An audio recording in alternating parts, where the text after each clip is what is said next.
అందమైన చర్మ సౌందర్యం మీ సొంతం. Second aqua radiance deep cleansing gel. సరే, ఇందాక మీరు చెప్పినట్లుగా శ్రీదేవి గారితో 24 సినిమాలు చేశారు, 11 సినిమాలు ఎన్టీఆర్ గారితో చేశారు, 14 సినిమాలు చిరంజీవి గారితో చేశారు.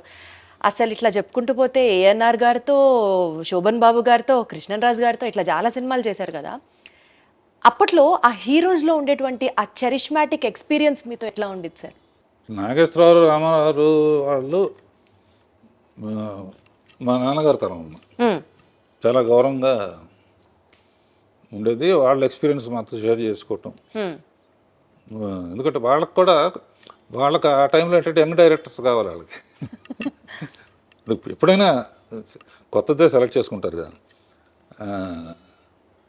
అట్లా అందరూ అసలు చాలా హ్యాపీగా ఆడతా పాడతా తీసేవాళ్ళం కథల విషయంలో కానీ, రిలీజ్ అయిన తర్వాత కానీ. అండ్ ఇంకో గొప్ప విషయం ఏంటంటే ఓ పిక్చర్ ఒక ఆడపోయినా కూడా ఈ డైరెక్టర్ వద్దు ఇంకో డైరెక్టర్ పెట్టుకుందాం అనే సిస్టమ్ లేదు అప్పుడు. రామారావు కానీ ఎవరైనా కూడా హీరోలు అందరూ, చిరంజీవి గారితో కూడా నాకు హిట్లు ఉన్నాయి, ఫెయిల్యూర్స్ కూడా ఉన్నాయి. ఫెయిల్యూర్ అయిందని చెప్పి డిస్కౌంట్ డైరెక్టర్ వద్దు అన్నట్టు లేదు, ఈక్వల్గా షేర్ చేసుకునేవాళ్ళం. ఓకే, తప్పు జరిగింది, నెక్స్ట్ కరెక్ట్ చేసుకుందాం అని. అట్లా చాలా ఫ్రెండ్. ఇప్పుడు కూడా అంతా సరదాగానే ఉంటారు. ఇప్పుడున్న జనరేషన్లో వాళ్ళు తీసే పిక్చర్లు నాకు నచ్చిందంటే డెఫినెట్గా నాకు ఫోన్ చేసి అప్రిషియేట్ చేస్తారు. చేస్తే నేనే వస్తానండి అని చెప్పి వచ్చేవారు.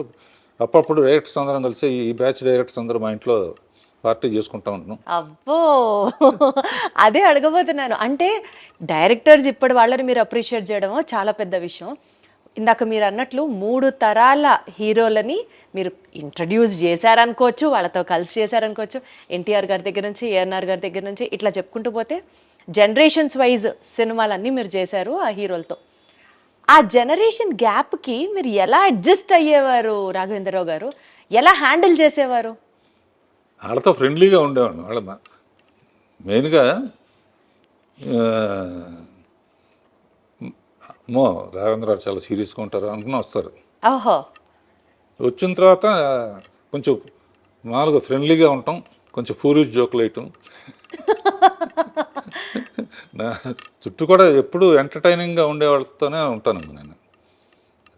చాలామంది ఇప్పుడు ఉన్న బ్యాచ్లో కానీ, బయట ఫ్రెండ్స్ కానీ, సినిమా ఫ్రెండ్స్ కన్నా బయట ఫ్రెండ్స్లో కానీ సరదాగా ఏ దేశం వెళ్ళినా కూడా వాళ్ళతో వెళ్ళటం, అక్కడ ఏదో ఒకటి చేయటం, ఏం లైఫ్ని లైట్గా తీసుకోవటం. అద్భుతం. అంటే మిమ్మల్ని ఇంట్రడ్యూస్ చేస్తున్నాను అని కొంచెం ఆ భయము, ఆ బెరుకు నాకు కూడా ఉండింది. భయపడుతూ వచ్చాను, అమ్మో చాలా తక్కువ మాట్లాడతారు అనుకుంటా.